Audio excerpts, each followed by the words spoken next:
ठीक है बच्चों, अब क्वेश्चन नंबर 4 में आ जाओ। क्वेश्चन नंबर 4 में क्या बोल रहा है कि if A and B are two sets, ठीक है, ए और बी दो सेट्स है, given in such a way that A cross B consist of 6 element. A और बी दो सेट्स हैं और ए क्रॉस बी में 6 एलिमेंट्स है, and if 3 elements of A cross B are this this and this, then what is the remaining elements. तो बाकी के elements क्या क्या है, तो ये तो बहुत सिंपल सा है। 3 एलिमेंट्स दे रखे हैं ना, 1,3, 2,5 ordered pair and 3,3 ordered pair. ये ए क्रॉस बी का एलिमेंट है, तो ऑब्वियस सी बात है कि इस तीनों ऑर्डर पेयर का जो पहला एलिमेंट होगा ना 1, 2 एंड 3, किसका एलिमेंट होगा, सेट ए का। और इन तीनों ऑर्डर पेयर का जो दूसरा एलिमेंट होगा 3, 5, ये किसका एलिमेंट होगा, बी का। तो clearly 1,1, 2, 3 belongs to set A and 3,5 belongs to set B. तो ए सेट आ गया 1, 2, 3, बी सेट आ गया 3, 5। अब ठीक है, अब कोई भी एलिमेंट ए और बी का नहीं छूटा, इसलिए नहीं छूटा कि ए में 3 एलिमेंट्स है, बी में 2 एलिमेंट्स है, तो इनके कार्टेशियन प्रोडक्ट में 6 एलिमेंट्स होंगे, और यहाँ गिवन भी है 6 एलिमेंट्स, तो कोई भी एलिमेंट नहीं छूटा। ठीक है, तो एन क्रॉस ए बी क्या होगा, n A into n B, 3 into 2 6 हो गया। ए क्रॉस बी हमने लिख दिया। तो रिमेनिंग एलिमेंट क्या है, ये रिमेनिंग एलिमेंट है। इसमें कौन कौन से एलिमेंट गिवन थे, 1,3 ये गिवन था, 2,5 ये भी था, एंड 3,3, तो ये 3 एलिमेंट रिमेनिंग हो गए। तो सिंपल सा क्वेश्चन है। ठीक है, अब बच्चों आ जाओ क्वेश्चन नंबर 5 में। क्वेश्चन नंबर 5 में क्या बोल रहा है कि the Cartesian product of A cross A has 9 elements among which are found -1,0 and 0,1, then find the set A and the remaining element of set A. ये मैंने डू इट योरसेल्फ है, ये शायद मे बी 90% एनसीईआरटी का question है। ठीक है, मुझे जैसा लग रहा है। तो मैं एनसीईआरटी से भी लेता हूँ क्वेश्चन, बट मैं मोस्टली एनसीईआरटी का क्वेश्चन नहीं लेता हूँ, क्योंकि मैं एनसीईआरटी आप लोगों को छोड़ रखा आप लोगों पे कि आप लोग खुद सॉल्व करो। कोई डाउट होगा तो मैंने तो 1000 बार बोला है, पूछ लो। ठीक है, अब ये ऑब्वियस सी बात है, ये दो एलिमेंट जो है ना, ये ए क्रॉस ए के हैं। इसका मतलब इन दोनों ऑर्डर्ड पेयर का पहला एलिमेंट भी ए का होगा और दूसरा एलिमेंट भी क्या होगा, ए का होगा। तो ए सेट में कितने एलिमेंट्स हैं, 9 एलिमेंट्स हैं। तो ए सेट में अगर 9 एलिमेंट्स हैं तो इसको देख लो तुम। ए सेट में क्या होगा, इस ऑर्डर पेयर का पहला एलिमेंट -1, 0, 1, तो यही हो गया ए सेट। ठीक है, तभी तो तुम ए क्रॉस ए लोगे तो क्या होगा, 9 एलिमेंट्स आ जाएगा, यही होगा ना, -1, 0, 1। इसका क्रॉस प्रोडक्ट लोगे ना, -1, 0, 1। तो क्रॉस प्रोडक्ट कैसे लिखोगे, ऐसे ही तो लिखोगे, -1 इन -1, एक ऑर्डर पेयर बना लिया, -1, 0, -1, 1, फिर क्या होगा 0, -1, फिर होगा 0, 0, 0, 1, फिर 1, -1, 1, 0 एंड 1, 1। 9 एलिमेंट्स हो गए। तो क्या बोल रहा है, then find the set A and the remaining element. तो सेट ए भी हमने खोज लिया। अब बाकी क्या है, -1, 0 एंड 0, 1। ये दो एलिमेंट गिवन है, तो ये जो बच गए ना बाकी 7 एलिमेंट्स, ये रिमेनिंग एलिमेंट्स हो गए। ठीक है, तो अब क्वेश्चन नंबर 6 में है क्या, इसको थोड़ा ध्यान से देखो। ये एक्चुअली में ना एक थ्योरम है। ठीक है, तो ये थ्योरम मैं आगे बताऊंगा। इसमें मैं एक रिजल्ट अभी यूज करूंगा, जिस रिजल्ट का मैंने प्रूफ भी नहीं दिया और ये रिजल्ट बताया भी नहीं, बट फिर भी मैं इसे यूज कर रहा हूं। अभी आगे जो हम लोग देखेंगे तो उसका मैं इस रिजल्ट को मैं तुम्हें बताऊंगा, बट अभी फॉर टाइम बिंग याद रखो।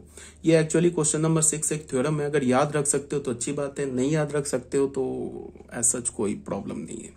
ठीक है, यहाँ पे क्या बोल रहा है, if A and B are 2 non empty sets having n elements in common, then A cross B and B cross A have n square elements in common. क्या बोल रहा है कि अगर ए क्रॉस ए और बी सेट में अगर एन एलिमेंट्स कॉमन है तो A cross B and B cross A में एन स्क्वायर एलिमेंट्स कॉमन होगा। मतलब क्या है कि अगर हमारे पास सेट ए और सेट बी में 3 एलिमेंट्स कॉमन है तो ए क्रॉस बी सेट में, ए क्रॉस बी भी क्या है, सेट ही तो है, और बी क्रॉस ए क्या है, ये भी सेट है। तो A cross B and B cross A में 9 एलिमेंट्स कॉमन होंगे, ये बोल रहा है। इसका प्रूफ करना है। तो इसका हमने प्रूफ क्या बोल रहा है, याद रख सकते हो तो अच्छी बात है। बस याद कैसे रखना है कि अगर दो सेट ए और बी में 3 एन एलिमेंट्स कॉमन है तो ए क्रॉस बी उल्टा, बी क्रॉस ए में एन स्क्वायर एलिमेंट्स कॉमन होंगे। तो हमने क्या बोला, सी सेट ले लिया A intersection B, C set हमने क्या लिया, ए इंटरसेक्शन बी। अब सी क्रॉस सी कर दिया तो इसको हम क्या बोलेंगे, C cross C, A intersection B cross A intersection B. तो यहां पे हम ए इंटरसेक्शन बी को बी इंटरसेक्शन ए लिख सकते हैं। अच्छा, इसके बाद यहां से जो हम सेकेंड स्टेप से जो थर्ड स्टेप पे गए, इसमें हमने एक थ्योरम यूज कर लिया है। क्या थ्योरम यूज कर लिया है कि अगर ऐसे लिखा हो ना intersection A intersection B cross B intersection A, तो तुम ये इंटरसेक्शन की जगह क्रॉस लगा दो, क्रॉस की जगह इंटरसेक्शन लगा, ये रिजल्ट ट्रू है। ठीक है, क्यों ट्रू है हम लोग आगे ये थ्योरम में पढ़ेंगे। यहाँ पे क्या लिखा है, अगर A intersection C cross B intersection D, तो ये इंटरसेक्शन की जगह दोनों जगह क्रॉस लगा दो और क्रॉस की जगह इंटरसेक्शन लगा दो, ये रिजल्ट ट्रू है। तो यहाँ पे हमने क्या किया, इंटरसेक्शन की जगह क्रॉस लगा दिया और यहाँ भी इंटरसेक्शन की जगह क्रॉस लगा दिया और क्रॉस की जगह इंटरसेक्शन लगा दिया।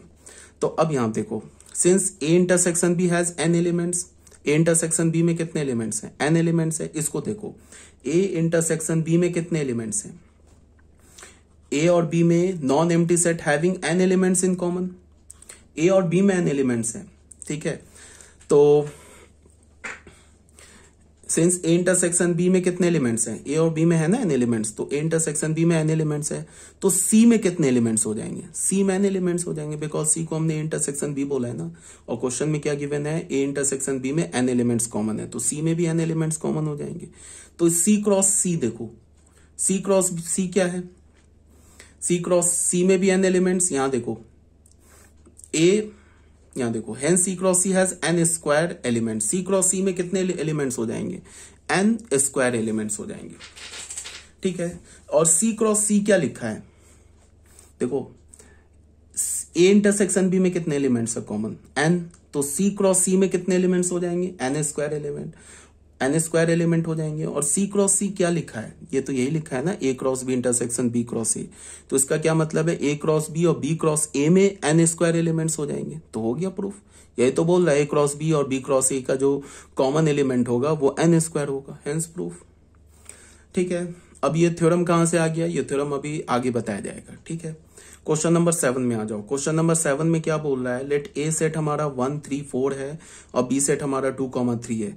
Represent the following product graphically, that is by lattice A cross B cross A and A cross A. ठीक है, तो ये भी बहुत सिंपल है, दो सेट गिवन है, बोल रहा है कि इसको ग्राफिकली रिप्रेजेंट करो, तो ये मैंने ऑलरेडी बता रखा, बट एक बार सुन लो भूल जाओ, याद रखने की भी जरूरत नहीं है, इसका कोई यूज एज सच है नहीं कहीं भी, बट एक बार याद रखो, ए क्रॉस बी को हमें क्या करना है, लैटिस से प्रूफ करनी है, लैटिस मेथड ग्राफिकली दिखाना है, या लैटिस से बोले या ग्राफिकली बोले एक ही बात है। हमारे पास सेट ए दे रखा है -1 3 4, बी सेट दे रखा है 2 3। हमने क्या किया, जो ए सेट है उसको एक्स एक्सिस पर रख लिया, बी सेट को क्या किया, वाई एक्सिस पर रख लिया। अब यहाँ पे मैंने 1 पे ऐसे करके लाइन नहीं बनाया, तुम चाहो तो बना लो, यहाँ भी 1 और 2 पे वर्टिकल लाइन नहीं बनाया, चाहो तो बना लो, कोई प्रॉब्लम नहीं है, पॉइंट तो हमारा यूनिक ही आएगा। तो क्या बोल रहा है, ए क्रॉस बी, ये है ना ए क्रॉस बी, तो क्या -1 2, तो यहां से माइनस गए, यहां से 2 पॉइंट लगा दिया, फिर -1 3, यहां से -1 3, ऐसे करके लैटिस बना लिया। ठीक है, बाकी जो हमारा सेकंड और थर्ड है ये आप खुद करना, इसमें कोई दिमाग तो लग नहीं रहा है। क्वेश्चन नंबर 8 में क्या बोल रहा है, लेट ए हमारे पास सेट गिवन है, बी सेट हमारे पास गिवन है, represent the following product by arrow diagram. ठीक है, A cross B cross B, A cross B को एरो डायग्राम से करेंगे तो पहले ए सेट लिखा, फिर बी सेट लिखा। ए क्रॉस बी को क्या होगा, 1 5 से 1 7 से 2 5 से 2 7 से 3 5 से 3 7 से, ये हो गया A cross B. B cross B बोल रहा है तो दोनों साइड सेट हमने बी ले लिया, 5 5 से होगा 5 7 से, 7 5 से 7 7 से, तो हमने इसे क्या किया, एरो डायग्राम से हमने ए क्रॉस बी और बी क्रॉस बी को रिप्रेजेंट कर दिया। तो ये था हमारा क्वेश्चन नंबर 8। अब बच्चों क्या है, हाँ अब देखो सम यूजफुल रिजल्ट्स, इन रिजल्ट्स को रट जाओ। ठीक है, इसमें रटने का ये मतलब है कि बहुत सारे रिजल्ट जो हैं ये बिल्कुल एक बार सुनोगे याद हो जाएगा, और कुछ रिजल्ट्स है जिसको तुम्हें याद रखना है। इसका प्रूफ मैंने नहीं दिया है, प्रूफ की कहीं कोई यूज नहीं है। ठीक है, और 11th क्लास में क्या है कि अभी तक सुन लो, अभी तक जो भी मैं पढ़ा रहा हूँ सब ऑलरेडी आपको पढ़ाया जा चुका है 11th क्लास में, अभी तक हम लोग 12th के टॉपिक में नहीं आए हैं। रिलेशंस जो है वो हमारा 11th क्लास में भी है, रिलेशंस जो है हमारा 12th क्लास में भी है। मैं 11 12 को कंबाइन पढ़ा रहा हूँ। ठीक है, मैं बता दूंगा कहाँ से 12th का टॉपिक स्टार्ट हो गया, तो जो 11th के बच्चों के पास जो वीडियो आएगा वो छोड़ देंगे, जहां से मैं बोलूंगा ना ये 12th का टॉपिक है वो छोड़ देना। अगर तुम्हें लगता है कि नहीं देख लेना है, समझ लेना है 12th में भी क्या है, तो पढ़ सकते हो, ज्यादा कुछ डिफरेंस नहीं है, 2 ही 4 टाइप्स ऑफ रिलेशंस हैं जो हमें 12th में पढ़ना है, 11th में नहीं पढ़ना है। ठीक है, बाकी तो 11th का जो है वो ऑलरेडी 12th के बच्चे जानते हैं। ठीक है, अभी तक 11th का ही टॉपिक चला, अभी तक हम लोग 12th में नहीं आए, 12th के रिलेशंस में नहीं आए हैं। अब ये जो रिजल्ट है ये याद कर लो, ठीक है, रट जाओ रिजल्ट को, रटने का भी कोई जरूरत नहीं है। सबसे पहले क्या बोल रहा है, फॉर एनी 3 सेट्स, प्रूफ नहीं दिया मैंने, प्रूफ की कहीं कोई जरूरत नहीं है। कभी भी board JEE mains JEE advance दुनिया नहीं, इंडिया के किसी कॉम्पिटेटिव एग्जाम में नहीं पूछेगा, फिर भी तुम्हें प्रूफ चाहिए। तो अगर कोई बोलेगा नहीं मुझे फिर भी प्रूफ चाहिए, तो प्रूफ चाहिए तो तुम किसी बुक में भी देख लेना, जैसे आरडी शर्मा में देख लेना, या फिर तुम खुद से प्रूफ करने की कोशिश करो, आरडी में देख लो, ठीक है, इसका प्रूफ मिल जाएगा तुम्हें। बट इसके प्रूफ की जरूरत हमें नहीं है, सिर्फ रिजल्ट याद रखो, ठीक है।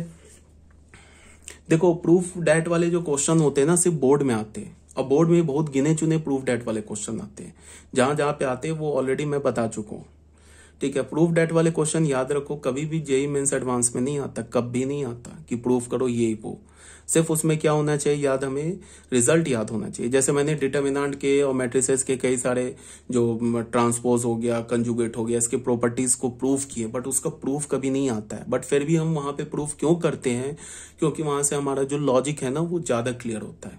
प्रूफ करने भी तो हम ट्रांसपोज और इनवर्स इन सब की प्रॉपर्टी को लगाते हैं, तो वहां पे हमारा लॉजिक ज्यादा क्लियर होता है, अच्छी अंडरस्टैंडिंग होती है, इसीलिए हम प्रूफ करते हैं। बट आता नहीं है कभी भी प्रूफ करने वाला क्वेश्चन। बोर्ड में आ सकता है क्या आता है, कहाँ कहाँ पे आता है, वो जैसे जैसे टॉपिक पढ़ेंगे वो क्लियर हो जाएगा। एनसीईआरटी रट जाओ ना बोर्ड के लिए एनसीईआरटी रट जाओ, उससे ज्यादा कहीं नहीं आता। एनसीईआरटी में जो प्रूफ बोल रहा है प्रूफ कर लो, जो यहाँ प्रूफ छोड़ दिया है छोड़ दो, बोर्ड के लिए इनफ है, ठीक है। फॉर एनी 3 सेट्स एबीसी, हमारे पास कोई भी 3 सेट है एबीसी, तो क्रॉस जो होता है ना यूनियन पे डिस्ट्रीब्यूटिव होता है, क्रॉस जो होता है इंटरसेक्शन पे डिस्ट्रीब्यूटिव होता है। इसमें एज सच बस तुम्हें याद क्या रखना है कि cross is distributive over union and cross is distributive over intersection. इसका क्या मतलब है, कैसे लिखोगे, A cross B union A cross C, A cross B intersection A cross C, बस खत्म हमारा फर्स्ट थ्योरम। सेकंड थ्योरम में क्या बोल रहा है, फॉर एनी 3 सेट्स एबीसी, हमारे पास कोई भी 3 सेट है एबीसी, ए क्रॉस बी माइनस सी, इसको हम क्या लिखेंगे, क्रॉस बी माइनस ए क्रॉस सी। इसका क्या मतलब है, क्रॉस जो होता है ना वो डिफरेंस ऑफ 2 सेट्स, डिफरेंस पे भी डिस्ट्रीब्यूटिव होता है। तो हम याद कैसे रखेंगे, क्रॉस हमारा यूनियन इंटरसेक्शन और डिफरेंस तीनों पर डिस्ट्रीब्यूटिव होता है, बस ऐसे याद रख लो, बस हो गया, 2 थ्योरम हमारा याद हो गया हमेशा के लिए। अब आ जाओ थर्ड में, if A and B are 2 non empty sets, अगर ए और बी 2 नॉन एम्प्टी सेट है तो ए क्रॉस बी अगर बी क्रॉस ए के इक्वल है तो ए बी के इक्वल है। ये ऑलरेडी मैंने बता रखा है, इसमें भी कोई याद रखने वाली बात नहीं, एक बार सुन लिया याद हो गया। फोर्थ पॉइंट में आ जाओ, अगर ए बी का सबसेट है, अगर ए बी का सबसेट है तो ए क्रॉस ए सबसेट होगा A cross B intersection B cross A का, इसको याद कर लो। प्रूफ क्या है मैंने बोला आरडी में देख लो, या फिर तुम खुद से ट्राई कर लो, बट इसकी जरूरत नहीं है, टाइम वेस्ट होगा इसीलिए मैंने छोड़ दिया। अगर ए बी का सबसेट है तो ए क्रॉस ए जो होगा ना वो सबसेट होगा A cross B intersection B cross A का। अगर ए बी का सबसेट है तो इसको तुम याद कैसे कर सकते हो, ये वाला तुमको थोड़ा याद करना होगा, ये याद करने की जरूरत नहीं है। अगर ए बी का सबसेट है तो अगर दोनों साइड सी के साथ क्रॉस ले लो ना एक तीसरे सेट के साथ, तो वो भी सबसेट होगा। मतलब क्या होगा, A cross C is the subset of B cross C for any set C, ठीक है। अब ए बी का सबसेट है, सी डी का सबसेट है, तो यहाँ क्या लेफ्ट हैंड साइड को क्रॉस कर लो, ए क्रॉस सी सबसेट हो जाएगा बी क्रॉस डी का, ठीक है। सेवंथ में क्या बोल रहा है, for any sets A B C D prove that, यही मैंने थ्योरम बताया था तुम्हें, जो अभी मैंने यूज किया ना क्वेश्चन में, यही थ्योरम में सेवंथ मैंने यूज किया है। मतलब क्या, ए क्रॉस बी ऐसे लिखा है, इंटरसेक्शन सी क्रॉस डी लिखा है, तो क्रॉस और इंटरसेक्शन है A cross B intersection C cross D, तो जहां जहां इंटरसेक्शन लिखा वहां क्रॉस कर दो, जहां जहां क्रॉस लिखा वहां इंटरसेक्शन कर दो, ये भी रिजल्ट ट्रू है। मतलब यहाँ 2 जगह इंटरसेक्शन है क्रॉस है ना, तो दोनों जगह मैंने इंटरसेक्शन कर दिया, यहाँ इंटरसेक्शन तो यहाँ क्रॉस कर दिया। कोरोलरी क्या बोल रहा है, ये बोल रहा है कि यहाँ पे 4 सेट है ना, यहाँ पे अगर मैं ए बी और सी डी यहाँ पे 2 सेट कर दूं, सी डी को भी बी और ए बोल दूं, तो क्या हो जाएगा, सी को अगर मैंने बी बोल दिया, डी को मैंने ए बोल दिया, तो ये क्या हो गया, A cross B intersection B cross A, ठीक है। इसमें मैंने क्या किया, इंटरसेक्शन को क्रॉस से चेंज कर दिया, क्रॉस को इंटरसेक्शन से चेंज कर दिया, तो ये क्या हो गया, A intersection B cross B intersection A. तो ये 7th वाले याद कर लेना, ये भी याद करने वाली चीज है। बाकी 1st, 2nd, 3rd, 5th, 6th इसमें कोई बात नहीं है, बस एक बार सुनोगे याद हो जाएगा। और ये अभी हमने प्रूफ किया, हमने क्या बोला कि ए और बी में अगर ए सेट और बी सेट में अगर n एलिमेंट्स कॉमन है तो ए क्रॉस बी एंड उल्टा A cross B and B cross A में n स्क्वायर एलिमेंट्स कॉमन है, ठीक है। ये हमने प्रूफ किया, तो ये हमारा हो गया थ्योरम नंबर 8। अब आ जाओ बच्चों थ्योरम नंबर 9 में। थ्योरम नंबर 9 में क्या बोल रहा है, if A B a non empty set such that, A अगर हमारा नॉन एम्प्टी सेट है, ए क्रॉस बी अगर ए क्रॉस सी के इक्वल है तो बी सी के इक्वल होगा। ये भी याद करने की ऐसा सच कोई जरूरत नहीं है। ए क्रॉस बी अगर ए क्रॉस सी के इक्वल है तो तुम अगर इसको रफ लैंग्वेज में बोलो तो क्रॉस को काट कैंसिल कर दिया, बी को कैंसिल कर, बी को सी के साथ कैंसिल कर दिया तो सॉरी गलत बोल रहा हूँ, ए को ए के साथ कैंसिल कर दिया, क्रॉस को कैंसिल कर दिया तो बी सी के इक्वल हो जाएगा। ये कैंसिल ऐसे नहीं करते, बट मैं बोल रहा हूँ ना, मतलब क्रूडली बता रहा हूँ, रफ लैंग्वेज में बता रहा हूँ। ए बी किसके इक्वल होगा, सी के इक्वल। तो ये था हमारा थ्योरम नंबर 9। तो अभी तक यहाँ पे कुछ बहुत दिमाग लग नहीं रहा हमारा, ठीक है, बस सिंपल एक बार सुनते जाओ, याद होता जाएगा। पीडीएफ में तुम्हें दे रहा हूँ, ठीक है, तो तुम पीडीएफ को अगर तुम्हें देखो, और जो मैं नोट्स लिख रहा हूं ना, इस नोट्स के बाद तुम्हें किसी भी बुक की थ्योरी पढ़ने की जरूरत नहीं है, सिर्फ क्वेश्चन सॉल्व करना है। जब मैं तुम लोग का ये पीडीएफ बनाता हूँ ना, तो मेरे पास 4 से 5 बुक कंसल्ट करके मैं पीडीएफ बनाता हूँ, 1-2 बुक नहीं। ये नहीं कि मैंने आरडी लिया उसको धराधर कॉपी करके लिख दिया। तुम देख लेना, ये ना आरडी का कॉपी मिलेगा ना एनसीईआरटी का कॉपी मिलेगा। इस सारे बुक से ना मैं क्या करके पॉइंट लेके ये पीडीएफ बनाता हूँ। तो जो अगर तुम पीडीएफ पढ़ रहे हो ना, तो थ्योरी तुम्हें कहीं किसी से नहीं पढ़ना है, किसी भी बुक से नहीं, सिर्फ क्वेश्चन सॉल्व करना है, ठीक है। तो फिर मेरे मेहनत करने का क्या बेनिफिट हो गया, अगर तुम्हें फिर से थ्योरी अलग किसी बुक से पढ़ना पड़ रहा है, तो जो मैं पीडीएफ दे रहा हूं उसका कोई, ये तो यूजलेस हो गया ना। मैं सारे पॉइंट कवर करता हूँ, आरडी के भी करता हूँ, केसी सिन्हा बुक है उनके भी कवर करता हूँ, फिर आपको टाटा मैग्रो-हिल की बुक है उसे भी देखता हूँ, सारे बुक से ना। फिर 1-2 मटेरियल है जो अच्छे इंस्टीट्यूट का मटेरियल है उसको भी देखता हूँ, वहां से भी जो पॉइंट होते हैं वो मैं लिख लेता हूँ। जो पॉइंट मुझे लगता है इंपॉर्टेंट है, जो बिल्कुल यूजलेस है, या जो होता है कि जो क्वेश्चन से डिराइव्ड रिजल्ट होता है, तो वो सब छोड़ देता हूँ। जितने पॉइंट कवर कर लेता हूँ, तो कहीं भी तुम्हें किसी भी बुक को कंसल्ट करने की जरूरत नहीं है। अगर तुम मेरे पीडीएफ को पढ़ रहे हो तो किसी बुक को तुम्हें देखने की जरूरत नहीं है, सिर्फ पीडीएफ पढ़ो। और कोई भी बुक वो तुम्हारे चॉइस का, या तो प्रीवियस ईयर, या तो फिर तुम आरडी कर रहे हो तो आरडी, या कोई भी प्रीवियस ईयर कर रहे हो, या तुम कंपेंडियम कर रहे हो, डायरेक्ट क्वेश्चन लगाओ, ठीक है। तो अब क्वेश्चन नंबर 1 में आते हैं। ये क्या बोल रहा है, फॉर एनी 3 सेट्स। देखो ये जो क्वेश्चन था ना, एज ए रिजल्ट दिया हुआ था किसी बुक में, याद नहीं कौन से बुक में, तो मुझे पता है एज अ रिजल्ट ये थ्योरम नंबर 10 था, मुझे पता है कि ये कभी पूछेगा नहीं, और ये एज अ रिजल्ट याद रखने की जरूरत नहीं है। देन एंड देयर ये क्वेश्चन सॉल्व हो जाएगा, ठीक है। क्यों फालतू का दिमाग में प्रेशर डाले हम रिजल्ट याद कर करके। रिजल्ट हमें बस वही याद रखना होता है ना जो बिल्कुल बेसिक रिजल्ट होता है। अब बाकी हम लोग मैथ्स में ये कोशिश करते हैं कि बेसिक रिजल्ट से कुछ रिजल्ट को हम देन एंड देयर डिराइव कर ले। सारे रिजल्ट याद रखना पॉसिबल नहीं। ये रिजल्ट था, सॉरी थ्योरम था, ठीक है। इसको मैंने क्या कर दिया, क्वेश्चन बना दिया। For any 3 sets A B C prove that. अब बताओ, ये थ्योरम बना के दिया था ना बुक में, तो ये थ्योरम कहां तक याद करते, ठीक है। अब ये बोल रहा है कि ये left hand side right hand side के इक्वल है, यहाँ का left hand side right hand side के, 1 सेकंड में प्रूफ हो जाएगा। ए क्रॉस बोल रहा है ना, इस के अंदर हमने डिमॉर्गन्स लॉ लगा दिया। तो डिमॉर्गन्स लॉ क्या होता है, यूनियन इंटरसेक्शन में चेंज हो गया, और जो इसका, इसे क्या बोलते हैं, जो हम लोग कंप्लीमेंट लेते हैं, वो कंप्लीमेंट क्या हो गया, पूरे सेट में आ गया। बी इंटरसेक्शन सी कंप्लीमेंट, फिर डबल कंप्लीमेंट हो गया। ये डबल कंप्लीमेंट क्या हो जाएगा, कैंसिल हो जाएगा। तो ये क्या होगा, ए क्रॉस बी इंटरसेक्शन सी। तो हमें पता ही है क्रॉस क्या होता है, इंटरसेक्शन पे डिस्ट्रीब्यूटिव होता है, प्रूफ हो गया। सेम लाइन पे इंटरसेक्शन है तो पहले यूनियन, बी यूनियन सी का whole complement, complement complement cancel, तो A cross B union C, हमें पता है क्रॉस यूनियन पे distributive, right hand side, proof हो गया। क्वेश्चन नंबर 2 में क्या बोल रहा है, प्रूफ दैट अगर ए क्रॉस फाइव के इक्वल है फॉर एनी सेट ए। यहाँ क्या बोल रहा है कि किसी भी अगर सेट ए के साथ तुम 5 का क्रॉस लोगे तो 5 आएगा। ये रिजल्ट ऑलरेडी बता रखा है। किसी भी सेट ए का तुम 5 के साथ अगर तुम क्रॉस लोगे तो हमें क्या मिलेगा, 5 मिलेगा। इसको प्रूफ कैसे करेंगे, एक्स वाई अगर एलिमेंट है ना ए क्रॉस 5 का, तो यहां से हमें क्या मिलेगा, अगर बोला है कि ए क्रॉस 5 है, तो हमने क्या बोल दिया कि एक्स वाई ए क्रॉस 5 हमने मान लिया कि 5 नहीं है। अगर ए क्रॉस 5 नहीं है तो क्या होगा, ए क्रॉस 5 में कोई एलिमेंट मिलेगा ना, ठीक है, तभी तो वो 5 नहीं होगा, सेट नल सेट नहीं होगा। तो हमने मान लिया एक्स वाई एलिमेंट है क्रॉस 5 का, तो अगर एक्स वाई ए क्रॉस 5 का एलिमेंट है तो एक्स एलिमेंट ए का होगा, वाई एलिमेंट 5 का होगा, तो वाई एलिमेंट होगा 5 का, बट 5 में तो कोई एलिमेंट ही नहीं होता, तो ये तो कॉन्ट्राडिक्ट हो गया। There is no x y in A cross 5, तो ए क्रॉस 5 हो गया। बट ऐसे ही प्रूफ है इसका, और कुछ नहीं है। क्वेश्चन नंबर 3 में क्या बोल रहा है, prove that A cross B अगर 5 है if and only if A is equal to 5 और बी इज इक्वल टू 5। ये क्या बोल रहा है कि अगर ए क्रॉस बी 5 है तो इफ एंड ओनली इफ या तो ए 5 होगा या तो बी 5 होगा।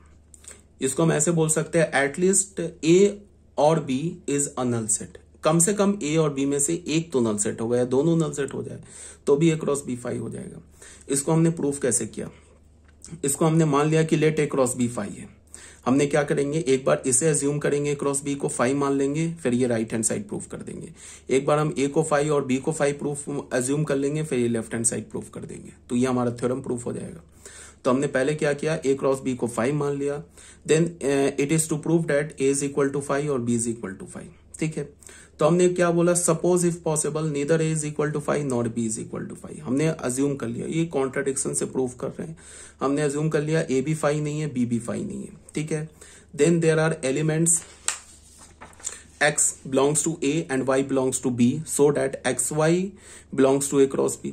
अगर a भी 5 नहीं है, b भी 5 नहीं है, तो x में कोई एक a सेट में कोई एलिमेंट एग्जिस्ट करेगा ना x, और b में y।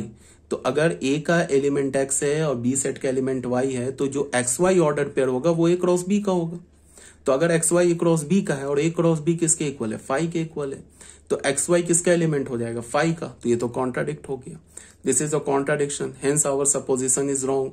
सो इधर a इज इक्वल टू 5 और b इज इक्वल टू 5। हमने इसे पहले क्या मना कर दिया था ना कि a 5 के इक्वल नहीं है और b 5 के इक्वल नहीं है, तो हमें क्या मिल गया, एक फॉल्स रिजल्ट मिल गया। तो हमने क्या बोल दिया, a भी 5 के इक्वल है और b भी 5 के इक्वल है, ये हमने फर्स्ट इक्वेशन बना लिया। उल्टा फिर हमने बोला कन्वर्सली, लेट इधर a इज इक्वल टू 5 और b इज इक्वल टू 5। हमने क्या मान लिया, a 5 के इक्वल है और b 5 के इक्वल है, तो then it is to prove that A cross B भी 5 के इक्वल है। तो ठीक है, ये हमें प्रूफ करना है, इसको हमने अज्यूम किया, अब ये हमें प्रूफ करना है ए क्रॉस बी 5 के इक्वल है। तो हमने मान लिया ए क्रॉस बी 5 के इक्वल नहीं है, तो अगर ए क्रॉस बी 5 के इक्वल नहीं है तो फिर एक एलिमेंट एग्जिस्ट करेगा x y belongs to A cross B. तो अगर x y A cross B का एलिमेंट है तो फिर एक्स ए का एलिमेंट होगा, वाई बी का एलिमेंट होगा।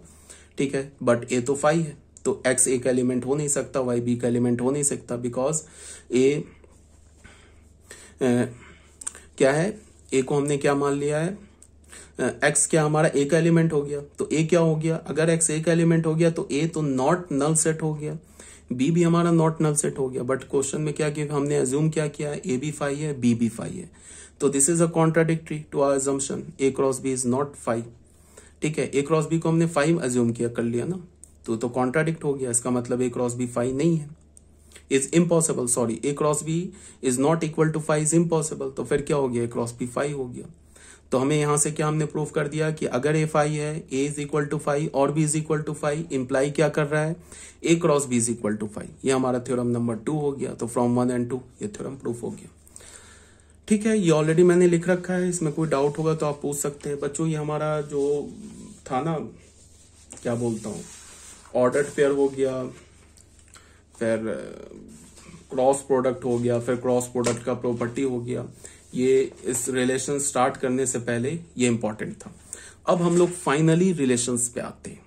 ठीक है, तो अभी तक 11th चल रहा है, अभी तक हमने जो 12th के स्टूडेंट इस वीडियो को देख रहे हैं, अभी तक आपने कोई नई बात नहीं सीखी। 11th के लिए सब कुछ नया है, ठीक है, 12th के लिए अभी तक सेम बात चल रहा है, मतलब जो ऑलरेडी पढ़ रखा है वही फिर दोबारा रिवाइज किया जा रहा है। एक बार सुन लो, अगर 11th भूल गए होगे तो एक बार रिवाइज हो जाएगा।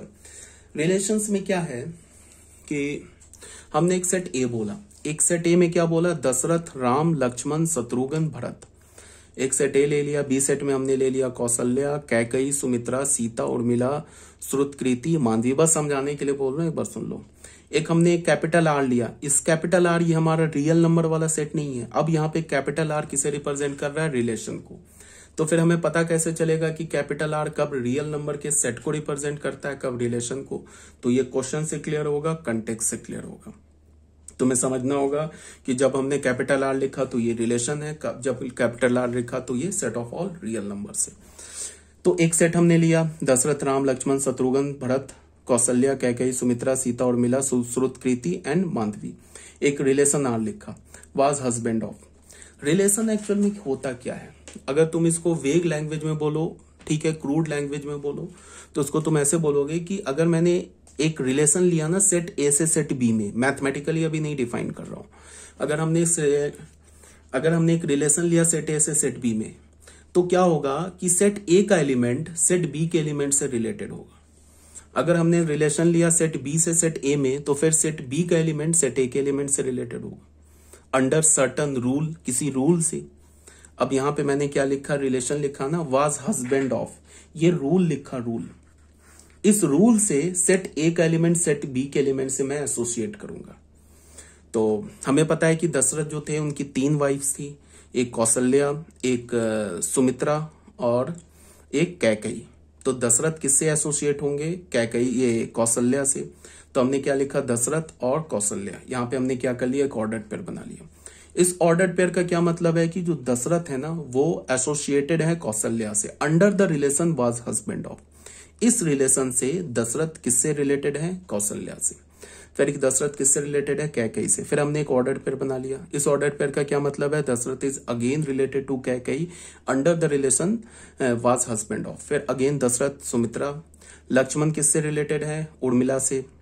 किस रिलेशन से, was husband of. Ram Sita से, भरत मांडवी से, एंड शत्रुघ्न श्रुतकीर्ति से। ठीक है, तो हमने रिलेशन को ऐसे लिखा, देखो ये सेट ए है, ये सेट बी है, ये रिलेशन है। इस रिलेशन का क्या मतलब है कि सेट ए का एलिमेंट सेट बी के एलिमेंट से रिलेटेड होगा अंडर दिस रिलेशन, मतलब रिलेटेड होगा या एसोसिएट होगा अंडर दिस रिलेशन। तो हमने ये बना लिया। अब तुम देखो ये जो रिलेशन दिख रहा है ना तुम्हारे पास, ये ध्यान से देखो, ये ए क्रॉस बी का सबसेट है। अगर तुम ए क्रॉस बी लोगे ना, तो ए क्रॉस बी में कितने एलिमेंट्स होंगे, 1 2 3 4 5 इधर हो गए, 2 4 6 इधर हो गए, 2 4 2 6। तो ए क्रॉस बी में कितने एलिमेंट्स होंगे, 30 एलिमेंट्स हो जाएंगे। तो इस रिलेशन में कितने एलिमेंट है, 1 2 3 4 5 6 7 एलिमेंट्स है। तो देख लो रिलेशन में कितने एलिमेंट है, 7 एलिमेंट है। तो ये जो आर है ना, ये सबसेट हो गया ए क्रॉस बी का। ठीक है, ये अभी तक मैंने रिलेशन को फॉर्मली डिफाइन नहीं किया, मैथमेटिकली नहीं डिफाइन किया, बस मैं एक इनसाइट दे रहा हूं कि हम रिलेशन में एक्चुअल करते क्या है। पहले एक सेट ए लिखेंगे, फिर सेट बी लिखेंगे, फिर बोलेंगे कि एक रिलेशन है सेट ए से सेट बी में। ठीक है, इसका मतलब क्या होगा कि सेट ए का एलिमेंट सेट बी के एलिमेंट से एसोसिएट होगा और under certain rule, rule given होगा हमेशा। या अगर रूल नहीं गिवन है तो जब हम एसोसिएट करेंगे तो उस एसोसिएट अगर हमने किया, जैसे मान लो ये रूल नहीं गिवन होता, मैंने बोलता ये सेट ए है, ये सेट बी है, ये रिलेशन दिखा देता, तो ऑब्वियस बात है रूल तुम समझ ही जाते कि दशरथ कौशल्या से, फिर दशरथ कैकेयी से। तो रूल क्या है, वाज हस्बैंड ऑफ, ऐसे भी हो सकता है। तो रिलेशन क्या बोला, सबसे इंपॉर्टेंट क्या समझना कि अगर मैंने रिलेशन ए से बी में डिफाइन किया, तो जो रिलेशन आएगा, सबसे पहली बात, 2 बात को ध्यान में रखोगे। रिलेशन जो आएगा ना, वो भी सेट आएगा, वो ऐसा नहीं कोई मैथमेटिकल इक्वेशन नहीं आ जाएगा, रिलेशन भी सेट होगा। ठीक है, और वो जो रिलेशन होगा वो ए क्रॉस बी का सबसेट होगा। अगर रिलेशन हमने बी से ए में डिफाइन किया, तो जो रिलेशन आएगा वो भी सेट आएगा और वो बी क्रॉस ए का सबसेट हो जाएगा। ठीक है, इसी सेम रिलेशन को हम क्या करेंगे, एरो डायग्राम से भी रिप्रेजेंट कर सकते हैं। जैसे हमने दशरथ बोला, पहले सेट ए में रख लिया, के एलिमेंट्स लिख लिए, एलिमेंट्स मीन्स ये लिख लिए, दशरथ है इनको लिख लिए, फिर कौशल्या उनके वाइफ्स को लिख लिया सेट बी में। फिर हमने क्या किया, एरो से दशरथ की 3 वाइफ्स थी, उनको हमने तीनों इससे वाइफ से एसोसिएट कर दिया बाय एरो से। राम को सीता से कर दिया, लक्ष्मण को उर्मिला से, भरत को मांडवी से, शत्रुघ्न को श्रुतकीर्ति से। ठीक है, यहां तक आई थिंक क्लियर होगा, अभी तक कोई डाउट नहीं होनी चाहिए। अब बच्चों अब फॉर्मली हम डिफाइन करेंगे। ठीक है, एक थोड़ा इंसाइट आ गया होगा रिलेशन क्या है। अब रिलेशन में क्या बोला, a relation capital R from a non empty set A to another non empty set B is a subset of A cross B. एक लाइन का डेफिनेशन है, एक रिलेशन कैपिटल आर एक नॉन एम्प्टी सेट ए से non empty set B में अगर है, तो वो जो कैपिटल आर है ना, वो ए क्रॉस बी का सबसेट है। अगर रिलेशन बी से ए में है, तो वो रिलेशन आर जो है वो बी क्रॉस ए का सबसेट है। रिलेशन जो होता है ना, वो एक सेट होता है, बार बार बोल रहा हूं, रिलेशन जो होता है वो सेट होता है, और उस सेट के जो एलिमेंट्स होते हैं ना, वो ऑर्डर्ड पेयर में होते हैं। अगर हमने बोला कि रिलेशन ए से बी में है, तो इसका क्या मतलब है, एक ए से बी में है, तो सेट ए का एलिमेंट सेट बी के एलिमेंट से एसोसिएट होगा अंडर सर्टन रूल, किसी रूल से एसोसिएट होगा। रूल क्या होगा, वो क्वेश्चन टू क्वेश्चन वेरी करेगा। ठीक है, तो हमने क्या बोला कि जो रिलेशन आता है वो एक सेट आता है, उस सेट के जो एलिमेंट्स होते हैं वो ऑर्डर्ड पेयर में होते हैं। फिर मैंने क्या बोला कि जो रिलेशन होता है वो सबसेट होता है ए क्रॉस बी का, अगर रिलेशन ए से बी में है। अगर रिलेशन बी से ए में है तो फिर बी क्रॉस ए का सबसेट हो जाएगा।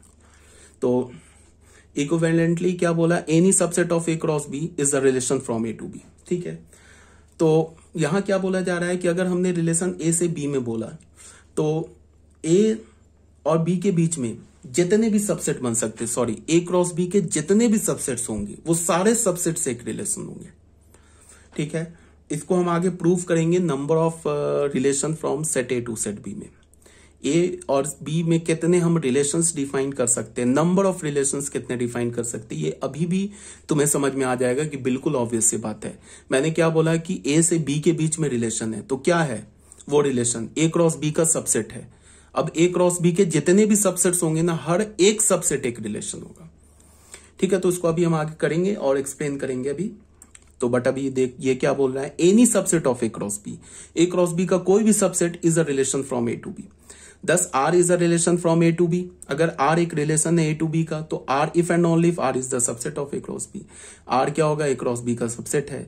ए क्रॉस बी को हम कैसे लिख सकते हैं, the set of all a b such that small a belongs to capital A, small b belongs to capital B. ठीक है, अब देख लो कुछ एग्जांपल्स। हमने एग्जांपल नंबर 1 लिया, 1 2 4 एक सेट ले लिया, बी क्या ले लिया 4,6। एक रिलेशन हमने डिफाइन किया ए टू बी, ऐसे लिखते हैं relation R A to B, मतलब ए सेट से बी सेट में रिलेशन है।